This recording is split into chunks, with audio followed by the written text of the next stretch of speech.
जब से हम इंसान पैदा हुए हैं, दिन रात का होना हम बचपन से देखते आ रहे हैं। लेकिन क्या आपने कभी ये सोचा है कि ये दिन रात का बदलाव कैसे होता है? रात के आसमान में भी लाखों तारे हैं। उनका प्रकाश होते हुए भी आखिर धरती पर अंधेरा ही रहता है। ऐसा क्यों है? सूरज कहां से आता है? क्या यह किसी दरिया में डूब जाता है और फिर रात हो जाती है? क्या होगा अगर सूरज हमेशा आसमान में रहे और रात हो ही ना? धरती की वो कौन सी जगह है जहां सूरज डूबता ही नहीं है, जहां आप 24 घंटे दिन में रह सकते हो? आखिर एक जगह ये सूरज डूबता है और एक जगह नहीं, ऐसा क्यों है? सर्दी गर्मी और अलग अलग मौसम कैसे होते हैं, जानेंगे आज के इस शानदार वीडियो में। प्राचीन समय में लोग मानते थे कि सूरज पृथ्वी के चारों ओर घूमता है और समुद्र में चला जाता है और फिर रात हो जाती है। फिर समुद्र से तैरकर दूसरी ओर वापस आसमान की सैर करते हुए अगले दिन आसमान में प्रकट हो जाता है। इस वजह से दिन रात का बदलाव होता है। लेकिन उन्हें यह नहीं पता था कि हमारी धरती पर कुछ ऐसी जगहें भी है जहां सूरज आपको क्षितिज पर डूबता हुए दिखाई ही नहीं देगा, बल्कि क्षितिज को छूकर फिर आसमान में उगते हुए हम सूर्य को देख सकते हैं। उनके लिए पृथ्वी सपाट थी। एक बच्चा भी यह सोचेगा कि जिस जमीन पर हम खड़े हैं वो सीधी सपाट है और इसका कोई अंत नहीं है। लेकिन असल में जैसे जैसे आप अंतरिक्ष की ओर रुख करेंगे तो आप देख पाएंगे कि हमारी पृथ्वी गोल है। हम सब इस पर चलते हैं, ऊपर नीचे हर जगह हम किसी चुंबक की तरह इससे चिपके हुए हैं और हमें पता ही नहीं। हमारी यह पृथ्वी अपनी अक्ष पर लगातार घूमती रहती है। यह हमें लेकर अंतरिक्ष में सूर्य के चारों ओर भी घूमती है। सूर्य हमारी पृथ्वी से लाखों गुना बड़ा है। इस पर सूर्य का प्रकाश लगातार पड़ता है क्योंकि यह घूमती रहती है। इसलिए पृथ्वी का जो भाग सूर्य के सामने रहता है वह दिन होता है और जो भाग पीछे रहता है वहां रात होती है। पृथ्वी के घूमने से लगातार यह सूर्य के प्रकाश में आती रहती है, जबकि हमें लगता है कि सूर्य ही आसमान में घूम रहा है। अगर अंतरिक्ष में जाकर पृथ्वी को देखें तो हमें पृथ्वी पर दिन और रात एक साथ दिखाई देंगे। ये वैसा ही है जैसे रात के अंधेरे में किसी प्रोजेक्टर से आप पर प्रकाश डाला जाए और आप अपनी कुर्सी पर बैठे घूम रहे हो। जब आप घूमते हुए प्रोजेक्टर के सामने आते हैं तो आपके चेहरे पर रोशनी पड़ती है और पीठ पीछे अंधेरा रहता है। जैसे जैसे आप घूमेंगे वैसे वैसे रोशनी कभी आपकी पीठ पर तो कभी आपके चेहरे पर पड़ती है। यहां यह बल्ब नहीं घूम रहा, बल्कि आप घूम रहे हो।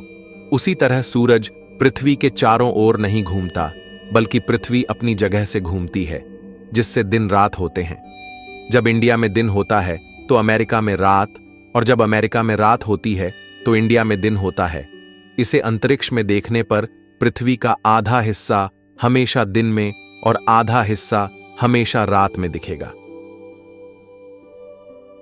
पृथ्वी को एक पूरा घूर्णन करने में 23 घंटे 56 मिनट और 4 सेकंड लगते हैं, जिसे हम लगभग 24 घंटे मान लेते हैं। अब अगर हम बात करें कि धरती पर अलग अलग मौसम कैसे आते हैं, तो इसे जानना भी बहुत आसान है। इसके लिए आपको पता होना चाहिए कि धरती अपने अक्ष पर 23.5 डिग्री झुकी हुई है और उसी अक्ष पर लट्टू की तरह घूर्णन करते हुए हम सबको अपने साथ लेते हुए सूर्य के चारों ओर अपनी कक्षा में घूमती है। पृथ्वी की इस जटिल गति की वजह से मौसमीय बदलाव देखने को मिलते हैं। आइए जानते हैं कैसे।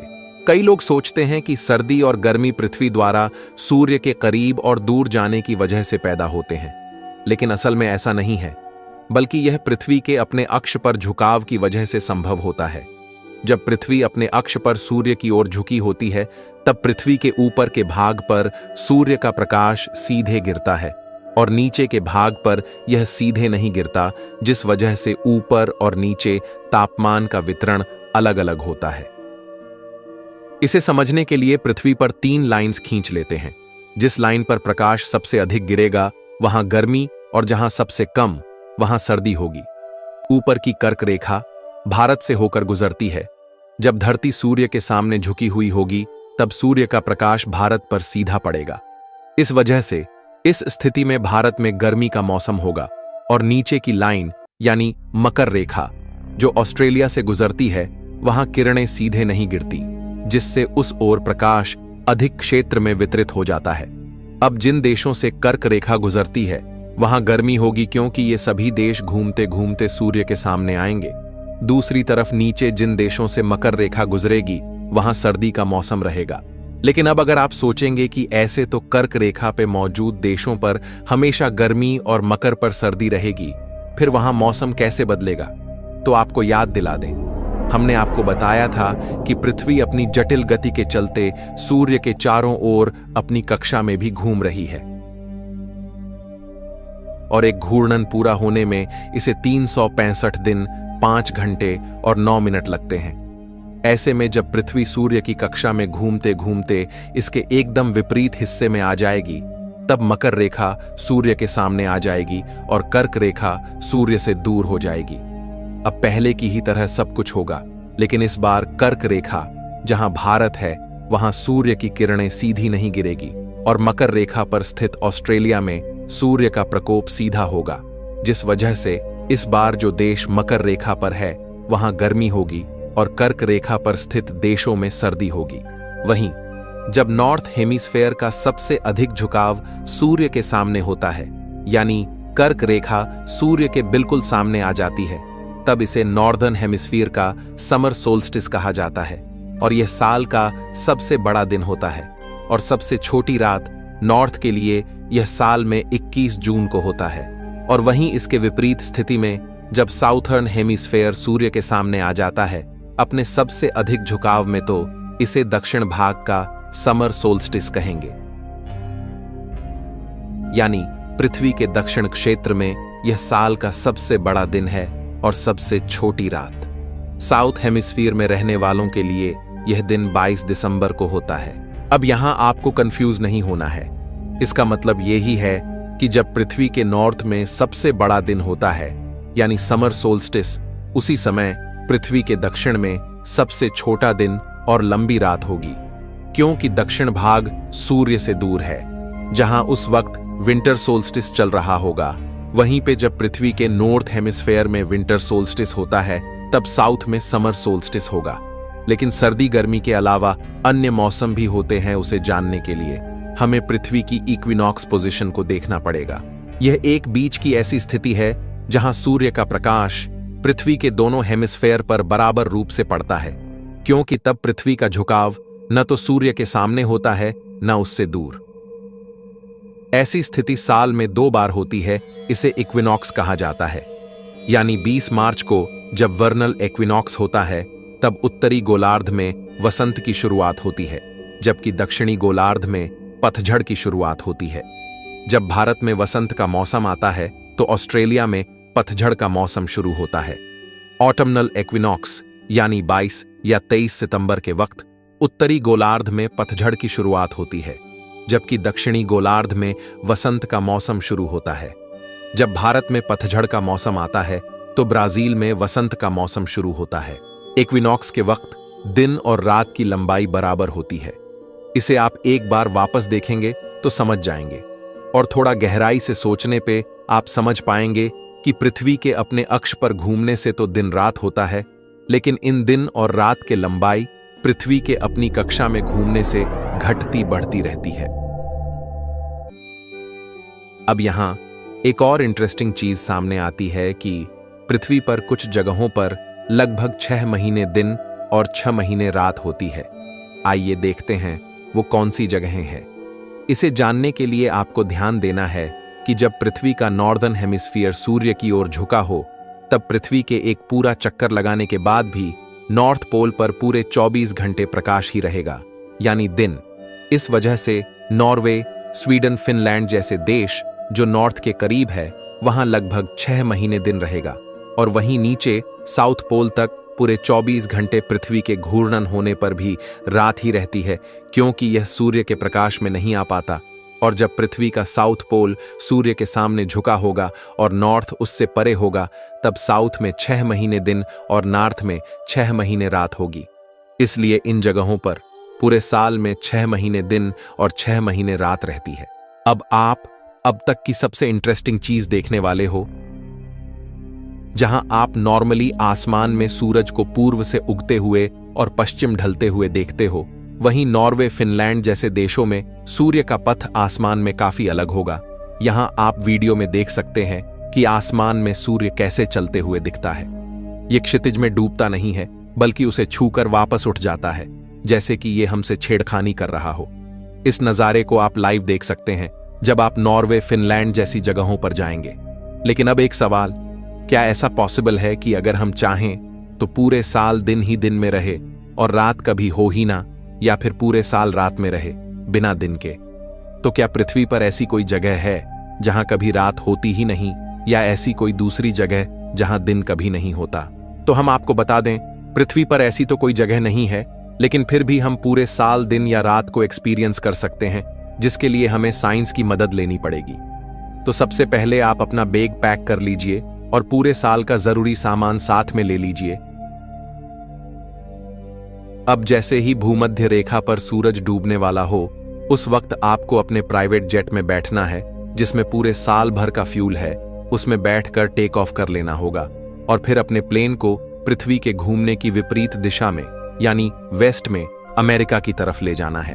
अब आपको स्पीड 1670 किलोमीटर प्रति घंटे सेट कर देना है। जब आप अमेरिका पहुंचेंगे तो वहां दिन होगा, लेकिन आपको अपने प्लेन में बैठे रहना है और लगातार वेस्ट की तरफ इसी स्पीड से मूव करते रहना है। इस तरह पूरे साल भर में आप लगातार दिन में ही रहेंगे, और वहीं अगर आप रात में रहना चाहते हो तो आपको पूर्व दिशा में लगातार इतनी स्पीड से चलना होगा जिससे आप रात को चेस कर रहे होंगे, यानी हमेशा रात में ही रहेंगे।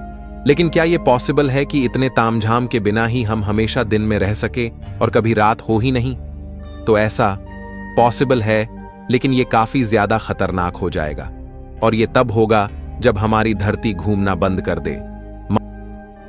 मान लीजिए अचानक से पृथ्वी ने घूमना बंद कर दिया, यानी इस पर कोई ब्रेक लगा दे, तो तुरंत ही हम सब 1600 किलोमीटर प्रति घंटे की रफ्तार से हवा में धकेल दिए जाएंगे। पृथ्वी पर तेज हवाएं इंसान, गाड़ी, बिल्डिंग्स को बहा ले जाएंगी, और ऐसा होने पर सबकी मौत निश्चित है। लेकिन अगर पृथ्वी की गति काफी धीरे धीरे कम की जाए और फिर ये रुक जाए, तो हम धकेले नहीं जाएंगे, और ऐसी स्थिति में पृथ्वी पर एक तरफ हमेशा सूरज की रोशनी रहेगी, यानी दिन, और दूसरी तरफ हमेशा रात रहेगी। आज से 4.5 अरब साल पहले जब धरती बनी ही थी, तो हमारी धरती पर एक दिन काफी छोटा होता था। यह सिर्फ 4 घंटे का था, क्योंकि तब धरती काफी तेजी से घूमती थी और चांद हमारे काफी करीब था। धीरे धीरे चांद हमसे दूर जाता गया, जिससे धरती का घूमना भी धीरे होता गया। हम आपको बता दें कि चांद हर साल धरती से 1.5 इंच दूर चला जाता है, जिस वजह से अगले 1 लाख साल बाद दिन 1.35 सेकंड लंबा हो जाएगा। लेकिन चांद का यह प्रभाव इतना नहीं होगा कि यह धरती के घूर्णन को ही रोक दे। इन दोनों स्थितियों के अलावा एक और तरीका है जिससे धरती पे हमेशा एक तरफ दिन और एक तरफ रात रहेगी, और यह है टाइडल लॉकिंग। जिस तरह चांद धरती से लॉक्ड है, वैसे अगर धरती भी सूर्य से लॉक हो जाए तो क्या होगा? अगर हमारी धरती सूर्य की तरह प्रकाशित होती तो चांद पर हमेशा एक तरफ दिन और एक तरफ रात होती, क्योंकि ये हमसे टाइडली लॉक्ड है। टाइडल लॉकिंग का मतलब यह है कि जब कोई भी ऑब्जेक्ट अपने होस्ट के चारों तरफ इस कदर घूमता है कि हमेशा उसका एक भाग उसकी तरफ ही रहता है और दूसरा हमेशा उससे दूर, और यह तब होता है जब वो ऑब्जेक्ट जितनी समय में अपने होस्ट को ऑर्बिट पूरा करे, उतने ही समय में वो अपने अक्ष पर भी एक घूर्णन पूरा करता हो। इस स्थिति में वह अपने होस्ट से टाइडली लॉक्ड हो जाता है। यही कारण है कि चांद का हमेशा एक ही भाग हम पृथ्वी से देख पाते हैं, दूसरा नहीं। इसलिए अगर पृथ्वी भी सूर्य से इस तरह टाइडली लॉक हो जाए, तब भी एक तरफ हमेशा दिन रहेगा और एक तरफ हमेशा रात। लेकिन यह भी पृथ्वी पर मौजूद लाइफ के लिए पिछली स्थितियों की तरह विनाशकारी साबित होगा। तो हमेशा दिन में रहना पॉसिबल नहीं है, लेकिन इसके बावजूद भी यूनिवर्स में कुछ ऐसे जीव हो सकते हैं जो कभी भी अंधेरे में रहते ही नहीं हो। पर यह कैसे पॉसिबल हो सकता है? तो जैसा कि हमने शुरुआत में बात की थी, नाइट स्काई में लाखों तारे होने के बावजूद भी इतना अंधेरा क्यों रहता है? इस सवाल के जवाब में छुपे हैं कुछ ऐसे जीव जो हमेशा लाइट में ही रहेंगे।